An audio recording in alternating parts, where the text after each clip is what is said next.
Fake news. Medak జిల్లా వెల్దుర్తి మండలం యశ్వంతరావుపేట గ్రామంలో ఎల్లమ్మ జాతర ఉత్సవాలు ఘనంగా నిర్వహిస్తున్నారు. మంగళవారం ఎల్లమ్మ జాతర ఉత్సవాల సందర్భంగా అమ్మవారి కళ్యాణ మహోత్సవం కార్యక్రమాన్ని కనుల పండుగగా నిర్వహించారు.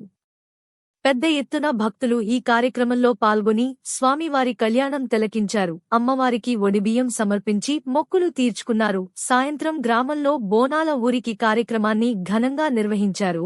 పెద్ద ఎత్తున భక్తులు కార్యక్రమంలో పాల్గొన్నారు.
అప్డేట్స్ కోసం మా ఛానల్ ని సబ్స్క్రైబ్ చేయండి.